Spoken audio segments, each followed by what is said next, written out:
दोस्तों, क्या आपने कभी सोचा है इतने सालों में आप हमेशा गूगल पर ही कोई बात ढूंढने क्यों जाते हैं? गूगल को ही इंटरनेट का भगवान क्यों कहा जाता है और क्यों गूगल अब नीचे गिर रहा है? इस वीडियो में आपको इन सभी सवालों के जवाब मिलेंगे। 2018 के आखिरी दिनों में अमेरिका के बे एरिया में गूगल के बड़े बॉस सुंदर पिचाई और एप्पल के बड़े बॉस टिम कुक अपनी सालाना मीटिंग करने बैठे थे। वैसे तो टिम कुक काफी खुश थे गूगल के साथ पार्टनरशिप में चल रहे धंधे से।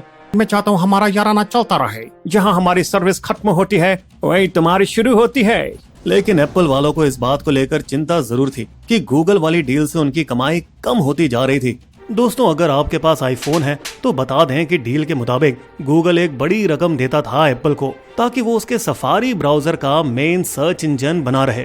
तो एप्पल को मनाने के लिए सुंदर पिचाई बोले, यार तू ऐसा कर, अपने आईफोन में गूगल सर्च ऐप पहले से ही डाल देना, क्या कहता है? फिर और मनाया। देख भाई, सब जानते हैं सर्च मतलब गूगल। पूरी जनता अपने पे भरोसा करती है यार, कुछ भी ढूंढना हो तो गूगल करने का। ये सच भी था कि गूगल ऐप और विजेट एंड्रॉइड पर तो हिट थे और इसे लोग खूब सर्च भी करते थे। पर अब पिचाई के दिमाग में था कि अगर एप्पल के फोन में भी ज्यादा गूगल सर्च होगी तो कमाई भी दोनों की बढ़ेगी। भाई देख, सिर्फ तेरे लिए 20 साल का कॉन्ट्रैक्ट, बोल क्या बोलता है? दोस्तों, बता दें कि एप्पल ने कभी भी अपने फोन पर बाहरी ऐप को नहीं डाला था। टिम कुक ने इस ऑफर पर काफी सोचा लेकिन आखिर में ठुकरा दिया। इस बातचीत की कहानी दोस्तों हम आपको इसीलिए बता रहे हैं क्योंकि सबको लगता है कि गूगल का अरबों खरबों का साम्राज्य बस एक छोटे से सफेद सर्च बार पर टिका है। लेकिन वो इतना भी छोटा नहीं है जैसे कि वॉशिंगटन कोर्ट में भारतीय मूल के जज अमित मेहता ने पाया, जहां 10 हफ्ते की सुनवाई के बाद 50 से ज्यादा गवाहों ने बंद कमरे में गवाही दी और 276 पन्नों में गूगल के खिलाफ फैसला सुनाया। हमने पाया है कि गूगल बड़ी चालाकी से मार्केट में बाप बन के बैठा है, जिसने अपने दबदबे से दूसरों को धंधा करने ही नहीं दिया। एक ऐसी कंपनी जो दुनिया के 90% इंटरनेट सर्च के पीछे है, उसे अमित मेहता ने अब तक के सबसे बड़े चक्रव्यूह में डाल दिया। इससे जबरदस्ती गूगल को तोड़ा भी जा सकता था और इन सबसे गूगल को क्रोम और एंड्रॉइड फोन पर सर्च इंजन का भगवान बनने से रोका जाएगा। दोस्तों, आज हम आपको बताएंगे वो चौंकाने वाली लड़ाइयाँ जो मुकदमे के दौरान हुई और ये भी कि कैसे बड़ी बड़ी अमेरिकी कंपनियों के पीछे असल में चलता क्या है। लेकिन अगर आप बिस्बो पर नए हैं तो प्लीज सब्सक्राइब करें, लाइक करें, कमेंट करें और शेयर करना तो बिल्कुल भी मत भूलिएगा दोस्तों। चलिए, तो दोस्तों बता दें कि गूगल ने 2002 से ही सफारी का डिफॉल्ट सर्च इंजन बनने के लिए एप्पल को काफी पैसे दिए हैं। 2021 में तो उसने एप्पल को 1.5 लाख करोड़ रुपए दिए थे। सिर्फ इतना ही नहीं, गूगल ने मोज़िला फायरफॉक्स और याहू जैसे दूसरे ब्राउजरों को भी कुल मिलाकर 70,000 करोड़ रुपए दिए। और ये रकम एप्पल और गूगल दोनों ने छिपाने की पूरी कोशिश की। लेकिन जब उनके गवाहों को इस बारे में सवाल किया गया तो उनके जवाबों से गूगल के वकील की हालत खुद ब खुद बिगड़ गई। मगर दोस्तों, गूगल के लिए 1.5 लाख करोड़ तो बस मामूली रकम थी। बता दें कि अगर गूगल सफारी का सर्च इंजन नहीं होता तो उसे 4 लाख करोड़ तक का नुकसान हो सकता था। एप्पल ने भी अपनी पूरी ताकत से अपना बचाव किया। हम गूगल को डिफॉल्ट इसलिए बनाते हैं क्योंकि हमने पाया है कि वे सबसे अच्छे हैं और लोग तो ऐसा आसानी से बदल भी सकते हैं। मगर ये आसान शब्द इस मुकदमे में सबसे बड़ा मुद्दा बन गया क्योंकि भाई बदलना तो कतई आसान नहीं था। यहाँ सबसे ज्यादा चोट डक डक गो कंपनी को लगी, जिस पर रोजाना सिर्फ 100 मिलियन सर्च होते हैं, जबकि गूगल पर अरबों बार। मैं बता रहा हूँ कि गूगल का ब्राउजर बदलना एकदम झंझट है। आपको पता है एंड्रॉइड फोन पर 15 स्टेप्स लगते हैं। इतना कौन करता है आज के जमाने में? सिर्फ एक चुटकी बजाकर गूगल ब्राउजर बदलने का ऑप्शन होना चाहिए।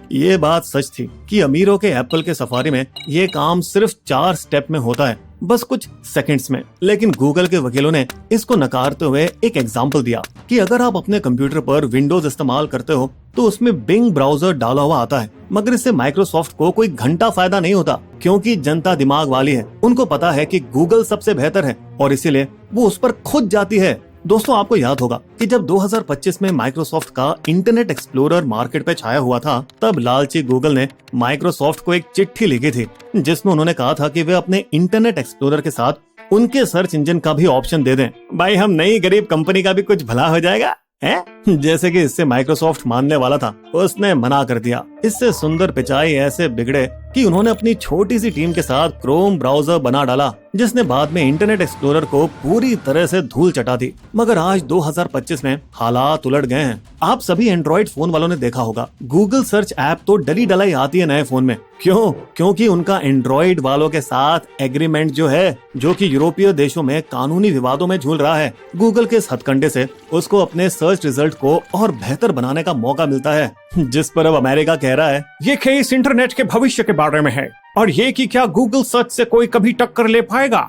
मगर माइक्रोसॉफ्ट जैसी कंपनियां आज तक जजों को ये भरोसा दिलाती आई हैं कि वे मार्केट में छोटे कंपनियों को बंद नहीं कर रही, बल्कि कंज्यूमरों की मदद कर रही है। इसके अलावा उनका ये कहना है कि जो कंपनियां मार्केट में टिक नहीं पा रही हैं, वो बस शिकायत कर रही हैं। और गूगल का भी यही मानना था कि मुकाबला जरूरी है। अरे एंड्रॉइड को गूगल पर डिफॉल्ट सर्च इंजन बनाए रखने के समझौते से ही एप्पल आईफोन का मुकाबला कर पाया था। लेकिन गूगल की अंदरूनी झगड़ालू बातों ने उनका कोर्ट में खुद ही भांडा फोड़ कर दिया, जिसमें उनके खुद के बंदे एक दूसरे को बता रहे थे कि नए फोन में डाला गया नंबर 1 सर्च ऑप्शन उन्हें बहुत फायदा पहुंचा रहा है। इतना फायदा कि गूगल ने एप्पल को कहा कि चिल कर भाई, तेरे यूजर्स को मैं क्रोम प्रमोट नहीं करूंगा। लेकिन साथ ही पिचाई ये भी कहते हैं, डील केवल पैसों की बात नहीं होती।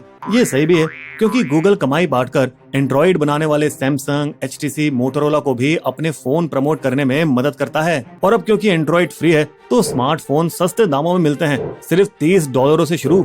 हम तो दुनिया भर के करोड़ों लोगों को ऑनलाइन लाने में मदद कर रहे हैं। दोस्तों बता दें कि गूगल की कमाई का कुछ हिस्सा सुरक्षा अपडेट और फोन के नए वर्जन को बेहतर बनाने में भी जाता है, जिससे आप कंज्यूमरों को फायदा होता है। तो यहाँ ताज्जुब की बात नहीं है कि उनके खिलाफ फैसला सुनाने के बावजूद जज ने उनकी तारीफ करी। ये तो साफ है कि गूगल ने नई चीजें भी करी हैं। मार्केट में सभी का बाप होने के बावजूद वो खाली नहीं बैठा है। मगर दोस्तों ये सब इतना आसान भी नहीं है, क्योंकि गूगल को पीठ पीछे देखते रहना पड़ता है कि कोई उसे खंजर तो नहीं मार रहा है। 2016 में गूगल ने एप्पल को कमाई का बड़ा हिस्सा देना शुरू किया, क्योंकि उसे डर था कि अमेज़न भी अब एप्पल को पटाने की कोशिश कर रहा था। अमेज़न एप्पल को बड़ी रकम देने के लिए तैयार था अगर एप्पल गूगल को छोड़कर अपना शॉपिंग सर्च डेटा सीधे अमेज़न को दे देता। दोस्तों बता दें कि 1990 के दशक में भी माइक्रोसॉफ्ट के खिलाफ कुछ ऐसा ही फैसला हुआ था, जब माइक्रोसॉफ्ट ने अपनी विरोधी कंपनियों का हवा खाना बंद कर दिया था, जिस पर कोर्ट ने माइक्रोसॉफ्ट को मजबूर किया कि वो अपने विरोधी एप्पल प्रोडक्ट को अपने विंडोज पीसी पर चलने दें।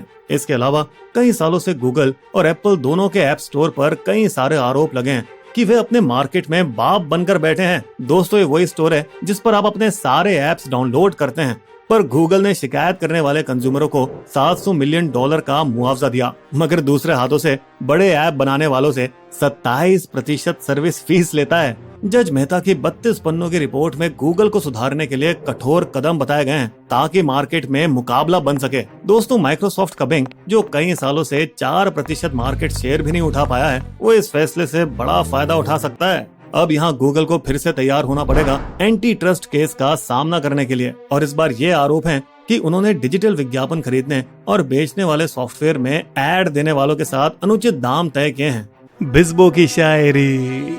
इंटरनेट की खोजों में गूगल सबका बाप, छोटी सुई से हाथी तक कुछ भी खोजें आप, उसकी दादागिरी मगर अब पहुंची कोर्ट के द्वार। देखें पूरे केस में किसकी नैया पार। हमारे वीडियो कंटेंट के सोर्सेस आपको डिस्क्रिप्शन में मिल जाएंगे।